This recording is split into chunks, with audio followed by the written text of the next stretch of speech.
We've never seen anything like this before. The closest we've came is the 2008-09 recession, and that allowed us to see businesses were impacted for a couple of years afterwards, depending on your industry. I think that's why it's so hard to guesstimate who it is, because it really does depend on your industry.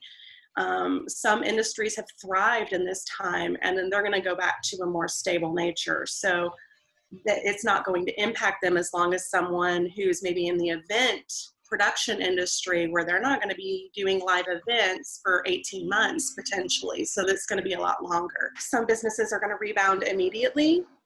Hairstylists are going to be swamped. You know, I mean, they're going to be, I'm really glad I'm not a hairstylist right now, let me tell you. Or a nail tech or a massage therapist or therapist. The time frame is just really going to depend on the business industry, how the business owner, like as Lucas has mentioned, how did the business owner and how did they act during the pandemic while everybody was at home, while the crisis was in full crisis mode, and how they adapt afterwards. And I think that's what something Mary, something I stressed about, that we should take this time to realign ourselves. You have to have time so you can focus. So you can focus on your business.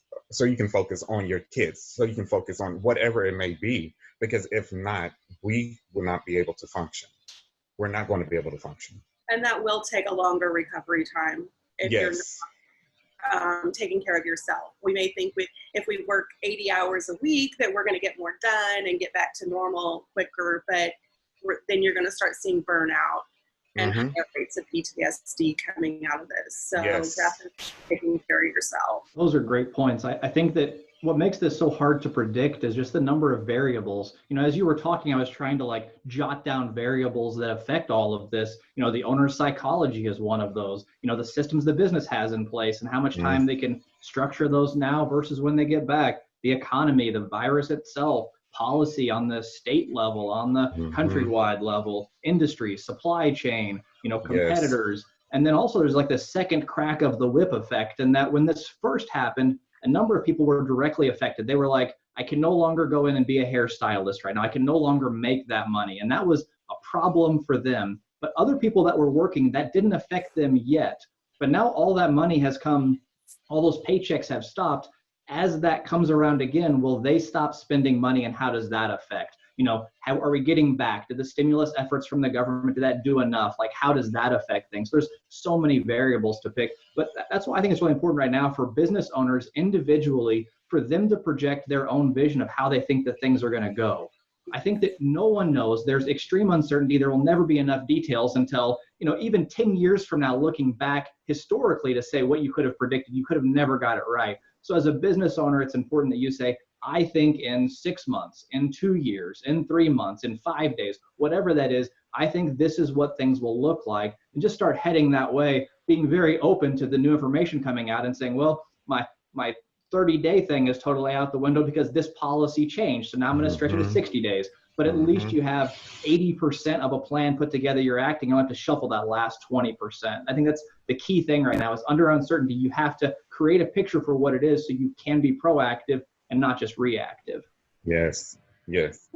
I think the entrepreneurial spirit is very much a flexible spirit. We do tend to be very flexible in these kind of situations. And I think that that's going to be key.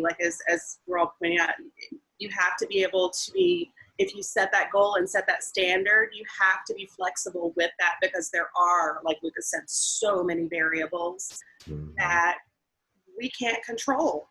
And so best case and worst case scenarios is the only thing I would add to that. Here's 30 days is my best case scenario.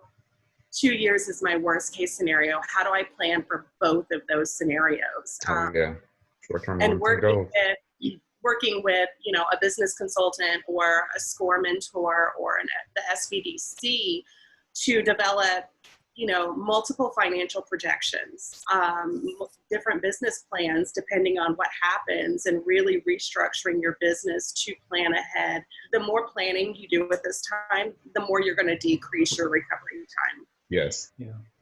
I wanted to just tack one thing onto that too. Right now, this is a great opportunity to ask all of your business owner friends, what do you think is going to happen? Ask them what their projection is. Do they think we're back in 3 months, in 6 months, in 5 years? And have them explain why. And you will learn so much nuance from those conversations. You ask 10 entrepreneurial friends that question, you will sort of get that ground and see what you agree with, what you don't, to figure out your own spot if you're just totally lost there.